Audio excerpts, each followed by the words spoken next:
አልገባኝም። እሷ ገንዘብ ተከፍሏት የመጣት ውሸታም ናት። ዳግም ስነ ስርዓት ይኑር። ስለ እናቴ ነው እያወራ ያለው። በእነዚህ አይነት ዙሪያ ደግሞ ትዕግስት የለኝም። እሺ ይህንን አዳምጪው።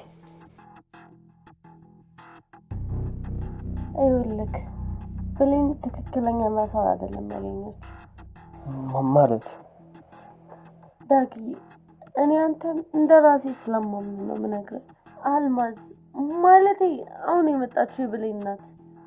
ተከፍሏን ነው የመጣችው። የብሌን እውነተኛ እናት አለች። እሷ መስያት እኮ እኔን ራሱ ልታቅፈኝ ነበር። እውነትሽን ነው ቃልዬ?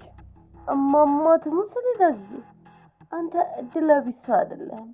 እንደውም በጣም እድለኛ ሰው ነህ። ቃል ቆይ ከኔ ምንድን ነው ችግሯ?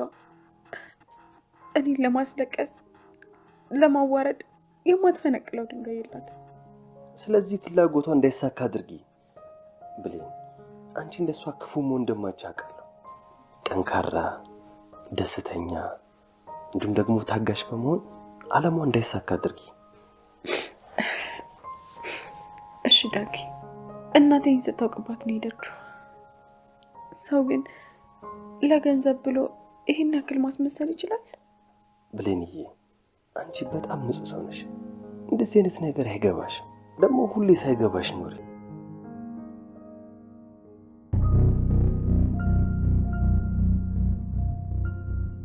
ይሄ ጫማ ያልማዝ ነው ልበል? ጫማ የቱ ጫማ የቱ? የኔ ጫማ እኮ ነው። የኔ ነው። እርግጠኛ ነሽ? እኔ እሷ ጋር ያየሁት ነው የመሰለኝ። መስሎሽ ይሆናል። የራሴ ነው። እርግጠኛ ነኝ። ይሄማ የእሷ ጫማ ነው። ምንድን ነው የምትይው ገነት? እንደዚህ አይነት ጫማ የእሷ ብቻ ነው እንዴ? አይ እንደሱ ለማለት ፈልጌ አይደለም። ምን ለማለት እንደፈለግሽ ገብቶኛል። አንቺ እንደዚህ አይነት ጫማ አትገዥም እያልሽ ነው? ይቅርታ ወይዘሮ ሰላም፣ እኔ እንደሱ ለማለት ፈልጌ አይደለም። ለማንኛውም ደህና ዋይ።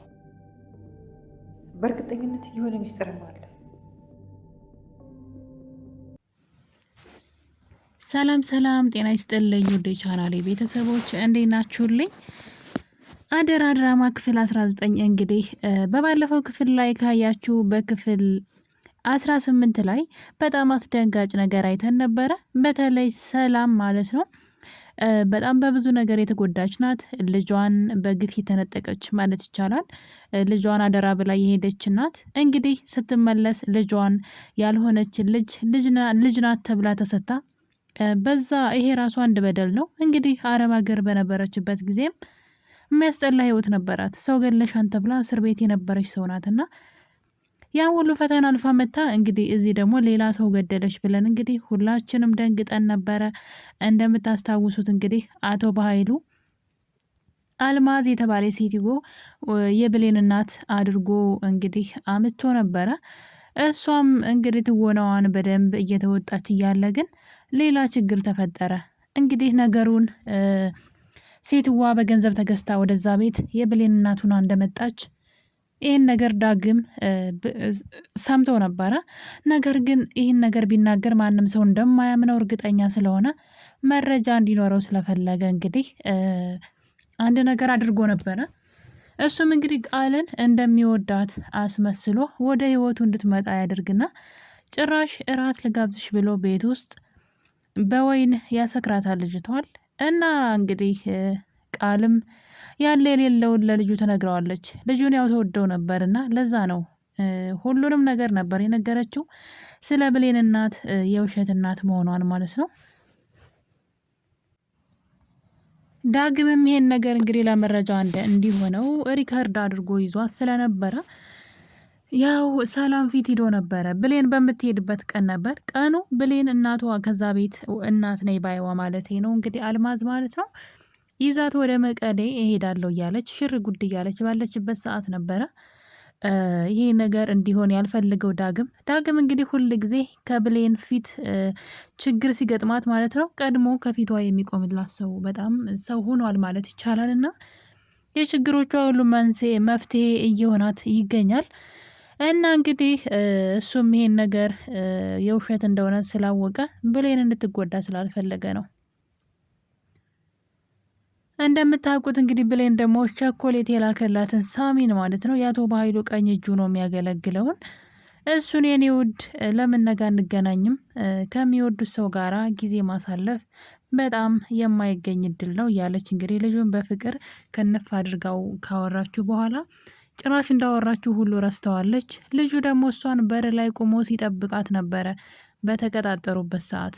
አሁን ላይ ሳሚ ሊጎዳት ሁሉ ይችላል ብዬ አስባለሁ። አሁን ደግሞ የእሷ ትልቁ ጠላቷ የሚሆነው ሳሚ ነው።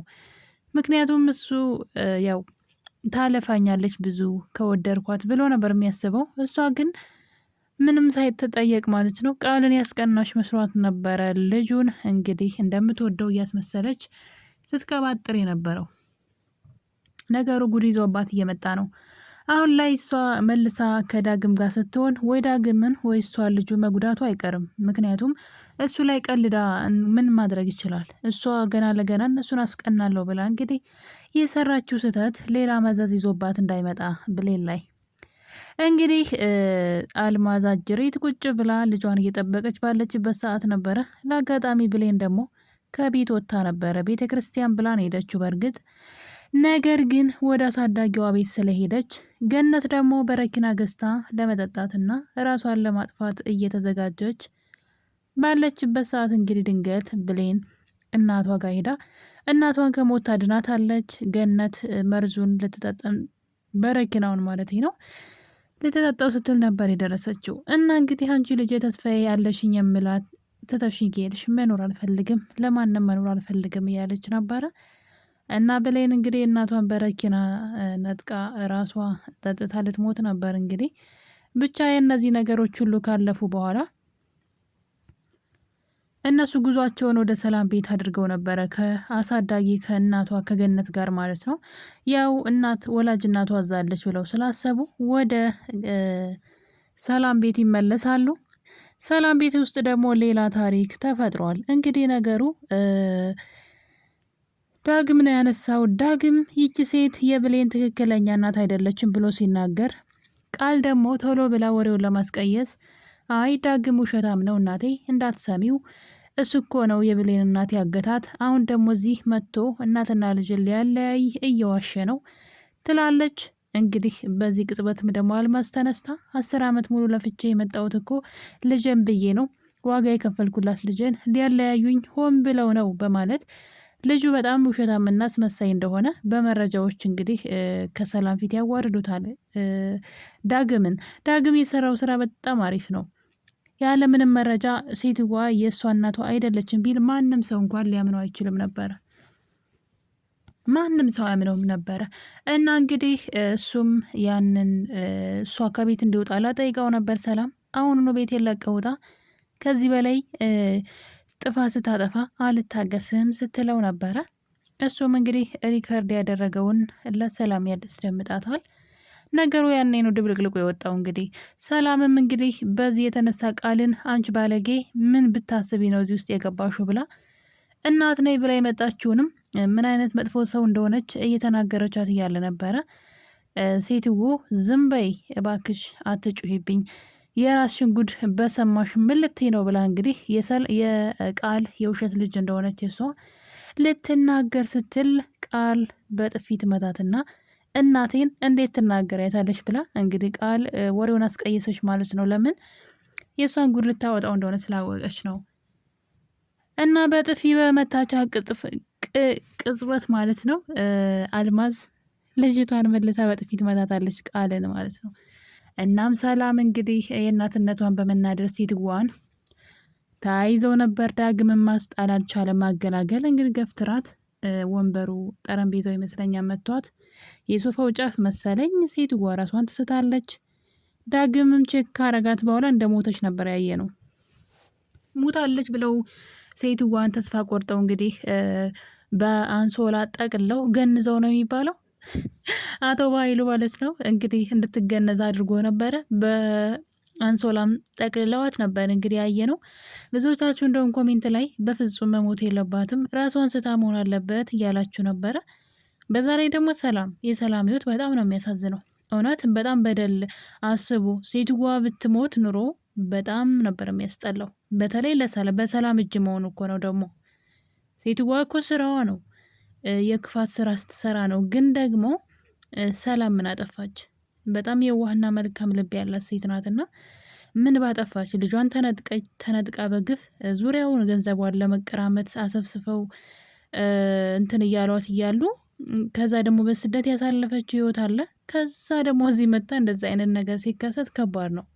ያው የሰውን ህይወት ሰውን ያክል ነገር ገላ መቼም በሰላም አትኖርም። ያው እስር ቤት መግባቷ የማይቀር ነበረ። ነገር ግን ሰላም ከዚህ ተርፋለች ብለን እናስባለን። እና እንግዲህ ብሌንና እናቷ ወደዛ ቤት ሂደው በሩን የሰላምን በር ሲያንኳኩ ሊከፍቱ አልፈለጉም። ምክንያቱም ሴትዋ እዛ መሬት ላይ ተዘርግታ ነበረ በአንሶላ ተጠቅልላ። ይሄ ሀሳብ የበኃይሉ ነው። በነገራችን ላይ በኃይሉ ይህን ነገር ሊጠቀምበት ፈልጎ ነበረ። የተሳካለት አይመስለኝም።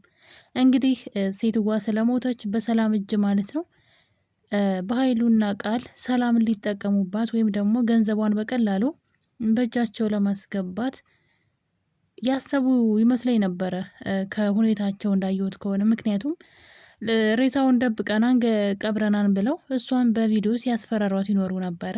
ያላትን ሁሉ ነበር የሚወስዱባት እና አሁንም ነገሮች ካልተበላሹ ነው እንግዲህ ሰላም ገፍትራ የጣለቻት አልማዝ ወደ ጓዳ ደብቀው አስቀምጠዋት ነበር። ያው እነሱ ሞታለች ብለው ነው ያሰቡት። ሰላም ግን በዚህ ነገር ሰላም ስላጣች እየተረበሸች ተኝታም ቆማም እንግዲህ ስትቃዥ እያየናት ነበረ። ቀላል ነገር አይደለም። ሰው እኮ ነው የገደለችው። ከባድ ነው። ገላ ቢሆን ምን ያክል ከባድ ህይወት እንደምትኖር ማለት ነው። የማይስተካከል ነገር ነው ማለት የሆነ ነገር ገንዘብ ምናምን ብታጡ ይተካል። ሰውን ገላ በሰላም አትኖርም። የምትኖረው እስር ቤት ነው። ያ ማለት ደግሞ ለ10 ምናምን አመት የናፈቀቻትን ልጇን ሳታገኝ ህይወትን ሳትኖር መልሳ ስቃይ ውስጥ ገባች ነው እና ይሄ ፍትሃዊ አይሆንም ነበረ። እና እንግዲህ ሴትዋ ግን አልሞተችም። ደስ የሚለው ነገር አቶ ባይሉ እንግዲህ ደብቆ ያስቀመጠውን ሬሳ ሽቶ ለመቀባት ነበረ ወደ መኝታ ቤት። በመጀመሪያ ግን ቃል የሆነ ነገር እየፈለገች ነበረ። የሆነ መረጃ ነው እየፈለገች የነበረው። እናም ድንገት ግን በኃይሉ ሲመጣባት ሽቶውን በማንሳት አይ ሬሳ እኮ ብዙ ቀን ሲቆይ ስለሚሸት ሽቶ ልቀባ ብዬ ነው በማለት ሽቶ ልትቀባ ትገባለች። አቶ በኃይሉ ማብሯት ይገባና ሴትዋን እንግዲህ ሽቶ ለመቀባት ሲሞክሩ ነበረ። ሞታለች ብለው ገንዘው ያስቀመጧት ሴትዋ ትነቃለች። እዚህ ጋር በጣም የፈራሁት ነገር ምንድነው? ቃልና አቶ በኃይሉ ብቻ ናቸው ያሉት እዛ ቦታ ላይ። ሴትዋን መልሰው እንዳይገሏት በጣም እየፈራው ነው። ወይም ደግሞ የሞተች አስመስለው ከዛ አካባቢ እንድትሰወርና ሰላምን በዛ ነገር እያስፈራሯት እንዳይቀጥሉ በጣም እየፈራሁኝ ነው። ብቻ የሆነ ተንኮል ይሰራሉ፣ ዝም አይሉም። በኃይሉ ገንዘቧን ለማግኘት የሆነ ሴራና ተንኮል መስራቱ የማይቀር ነው። ነገር ግን ሴትዋ አሁን ላይ ከሞተችበት እንበለው ወይም ደግሞ ራሷን ስታ ከወደቀችበት ቦታ ነቅታለች። ይህ ለሰላም በጣም መልካምና ትልቅ ዜና ነው። እንኳንም እንደዛ ሆነላት ማለት ሴትዋ በጣም መጥፎ ገንዘብ ወዳድና ስግብግብ፣ ለዛውም ለብሌን እናት ተብላ መታ ብሌንን አጋጣሚ ብታገኝ መጉዳት የምትፈልግ ሰው ናት። ምንም አላደረገቻትም፣ ግን እንዲሁ በዛ ላይ አስቡ ለገንዘብ ብላ እንደዚህ አይነት የውሸት ቦታ ላይ የተገኘችው በራሷ ጊዜ ስለሆነ ምንም አታሳዝንም ምንም ብትሆን። ሰላም ግን በማታውቀው ነገር ለዛውም ልጇ ባልሆነች እንግዲህ አስቡ ቃል ሌላ ተንኮል በመስራት ሴትዋን ዕዳ ውስጥ ከታት ነበረ። እሷን ግን ላይ እሷን ንብረት ለመውሰድ የምትቋምጠውን ለቃል ብላ እንግዲህ የሰው ነፍስ አጥፍታ ነበረ። ነገር ግን ፈጣሪ እንግዲህ የመልካምነቷ አምላክ ረድቷት ሴትዋ በህይወት አለች ማለት ነው።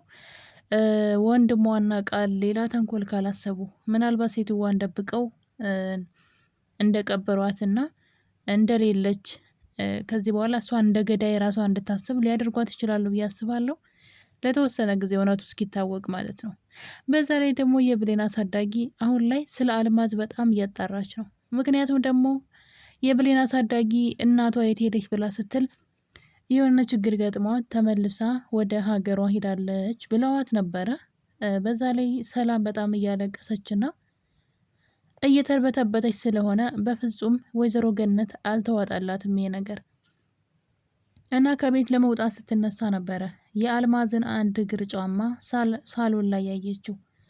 በዛ የተነሳ እንግዲህ ከሰላም ሁኔታም አንግል ማለት በጣም ፈርታለች፣ በጣም ታለቅሳለች ምናምንና በዛ ላይ ደግሞ የሴቱ የጫማ እግር አንድ እግር ማለት ነው አንድ ጫማ እዛ ስሊፐሯ ይገኛል። በዚህ የተነሳ ገነት እዚህ ቤትማ የሆነ ነገር አለ ብላ ጠርጥራለች። ቶሎም ወደ ቤቷ በማብራት እንግዲህ ወደ እሷ ወደሚያውቋት ሰዎች ቁጥር ስልክ እየደወለች ነበረ። አንድም ሰው አየናት ያለ ሰው የለም። ስለዚህ ወይዘሮ ገነት የጠረጠሩት ነገር ያለ ይመስለኛል። ሰላም ቤት የሆነ ነገር እንደተፈጠረ ጠርጥረዋል። ዳግም ደግሞ ለብሌን እንግዲህ አልማዝ ተብዬዋ ትክክለኛ እናቷ እንዳልሆነችና ሆን ተብሎ ገንዘብ ተከፍሏት እንደመጣች ነግሯታል። በእርግጥ እሱ የነገራትን ማመን አልፈለገችም። ድጋሚ አትዋሽ ብለው ነበረ። እንግዲህ ሪከርዱን ከሰማች በኋላ በጣም ነው ያዘነችው። ሰላም ደግሞ እንግዲህ በተኛችበት እየቃዠች ስለነበረ ወደ ብሌን ክላስ በመሄድ ብሌንን ቃልዬ ልጄ ብትሆንም ግን ምንም አይነት ስሜት የለኝም ለሷ ልጄ የራሷ አትመስለኝም። አንቺን ግን ሳይሽ ቃልዬን በትንሽነቷ ትቻ ሲሄድ የነበረው ስሜት ይሰማኛል ሳቅፍሽ እያለች እንግዲህ ብሌንና ሰላም ተቃቅፈው ተኝተዋል። እናትና ልጅ ያው ውስጣቸው ስለሚፈላለግ ነው። በነገራችን ላይ ዳግም ደግሞ እንግዲህ ወደ ወላጅ እናቱ ቤት ወደ ገነት ወደ ወይዘሮ ገነት ቤት ሄዷል። ለእናቱ ስጦታ ይዞ ሄዷል ወደ ቤት። ያው ገነትም ከልጇ ጋር ሰላምም እንግዲህ ከልጇ ጋር እያሳለፉ ይገኛሉ። ያው እውነታው ውስጥ ይፈላለጋል አይደለ? ትክክለኛውን ነገር ውስጣችን ይፈልገዋልና ሰላምን ብሌንም በጣም ነው አብዝታ ውስጧ የሚፈልጋት። እንዲሁ ገነትምና ዳግምም እንዲሁ ይፈላልጋሉ እና በጣም ነው ደስ ያለኝ። እንግዲህ ይህን ነገር ግን አቶ በኃይሉ አይተዋል። ሌላ በቀል እያሰበ ነው። በኃይሉ ወደ ሰላም የተኛችበት ክፍል ሲገባ ሰላም የለችም። በመደንገጥም ወደ ውጭ ወጥቶ ወደ ብሌን ክላስ ይሄዳል። ሰላምና ብሌን በጣም ተቃቅፈው ተኝተው ነበረ። እናም እናትና ልጅ ጥሩ እያደረጋችሁ ነው፣ ተቃቅፋችሁ ተኝታችኋል አይደለ? እኔ የምፈልገውን ላግኝ እንጂ ለምን ተቃቅፋችሁ መቃብር አስገቡም እያለ ነበረ። ስለዚህ የምፈልገውን እስካገኝ ድረስ ግን እናንተን መለያየቴን እቀጥላለሁ እያለ ነው። እንግዲህ ሌላ ምን ድራማ እንደሚሰራ ባናውቅም፣ ነገር ግን ሰላምና ብሌን አሁን ላይ በጣም እየተፈላለጉ ነው። በዛ ላይ ብሌን ቃል ልጇ እንዳልሆነች የሰላም ልጅ እንዳልሆነች ስለምታውቅ ከዚህ በኋላ ምናልባት የምትጠራጠረው ነገር ሊኖር ይችላል ብዬ አስባለሁ።